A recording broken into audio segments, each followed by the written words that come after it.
stand before you this afternoon to say a few words about the all-important document that have just been passed by the Senate of the Federal Republic of Nigeria. And it is my hope that maybe in the next couple of minutes, the House of Rep will be doing the same. That is, passing the medium-term expenditure framework and the fiscal strategic paper into law. And as you're all aware, this is leading to the President presenting his budget by the special grace of God sometimes next week. As you're all aware that in line with the promise made by the Ninth Assembly, that for the first time after so many years, we'll be giving Nigeria a budget that runs a full fiscal year that is starting from January and ending in December.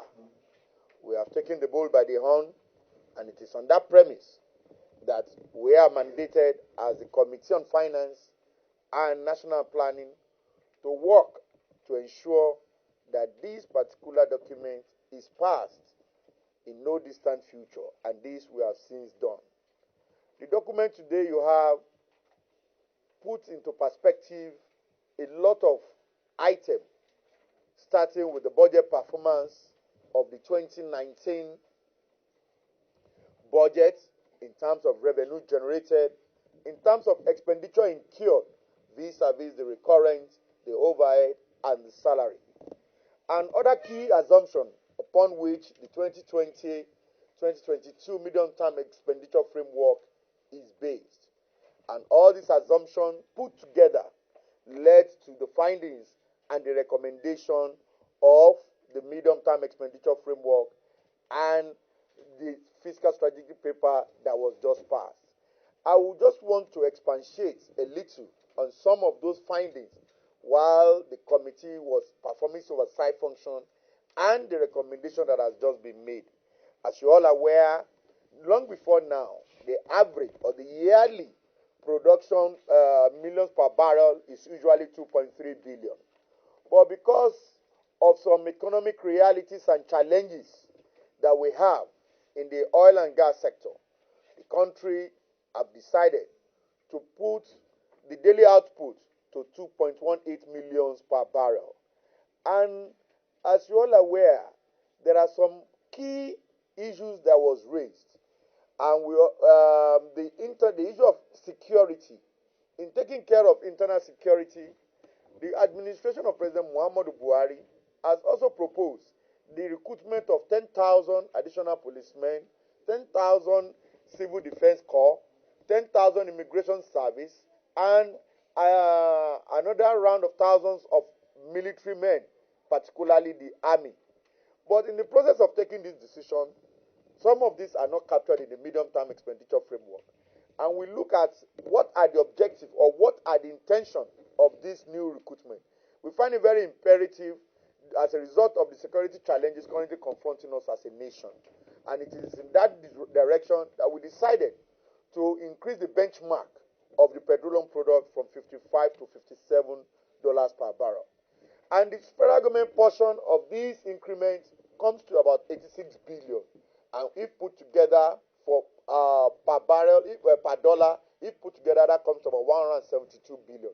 And we are so directed that this increment, $2 increment, be used to pay the salary of this new recruitment that the administration have put together as a result of the challenges we have in the area of internal security. Not only that, we also discovered that there are some agencies of the government that perform excellently well during this year currently under review. One of them is the Nigerian Customs Sevice. As I speak to you, the budget of the Nigerian Customs Sevice is now around 69 billion. And as of September this year, Nigerian Customs Sevice revenue have hit 1 trillion naira. And it is expected with 3 months to go, that shows that revenue can hit as much as 1.3, 1.4 trillion. And in our own wisdom, we decided to increase the revenue target of the Nigerian Customs from 946.2 billion naira to about 1.5 trillion naira. And what does that mean, or what does that portend to us in 2020 estimate of the budget? We found out that we have shored up the revenue, and where do we divert this revenue? two major areas. One, we decided to reduce the borrowing plan of the federal government. The government intended to borrow about 1.7 trillion naira to fund this year's budget. We decided to do a 60-40 ratio by reducing the borrowing by 200 billion to about 1.5 trillion. And also, we decided to provide more money to capital expenditure going to the ministries and departments of the government. We increased that with about 357 billion naira.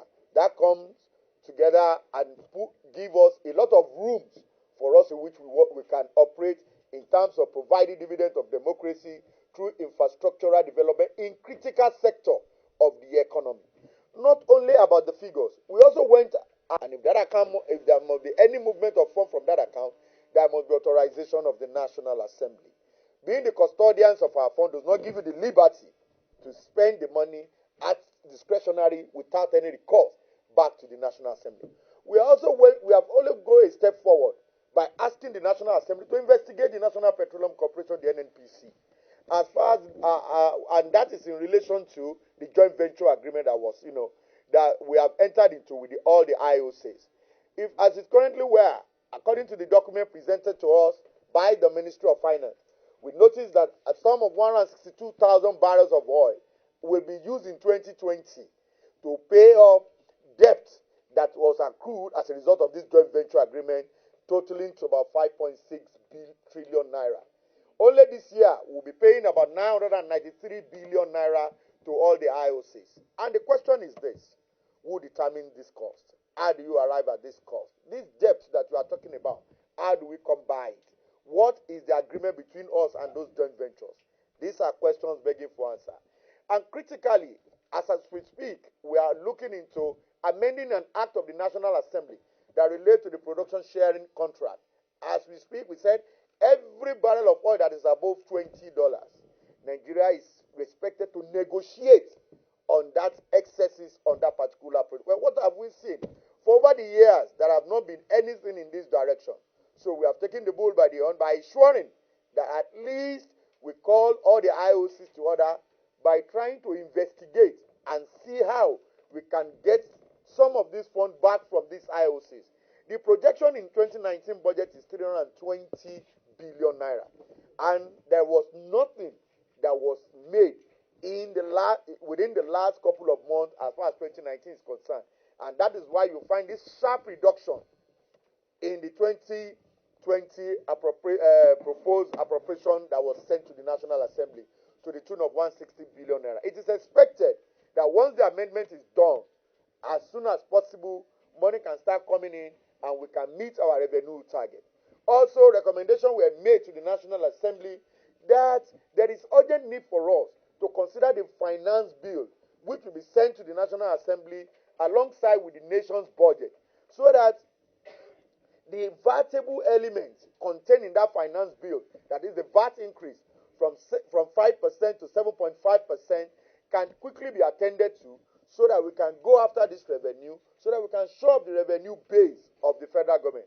And it can also ensure the prompt payment of the 30,000 minimum wage as promised by the federal government. We not only considered these alone, we have also ensured that we have a document that is not only just ordinary document as we have in the past.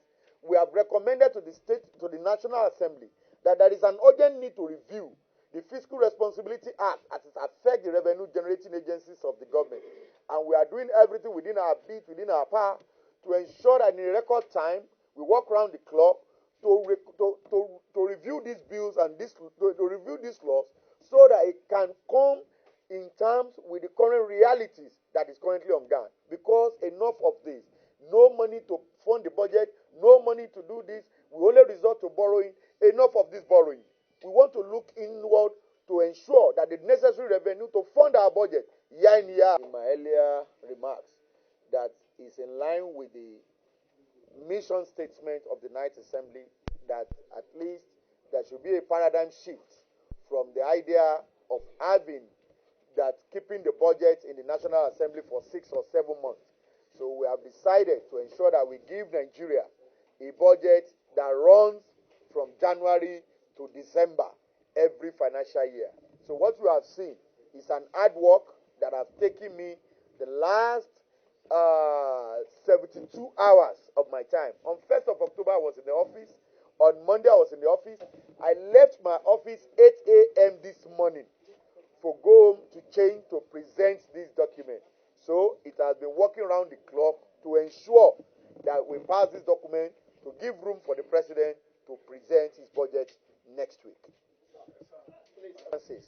And for the first time, there is a change, a paradigm change in what the government is trying to do. You will be having a budget that encompasses other major ministries and parastatals of the government. And as we speak, only just 10 of these agencies will come along with the nation's budget. And these agencies include NAMA, Shapers Council, MPA, NCC, NIMASA,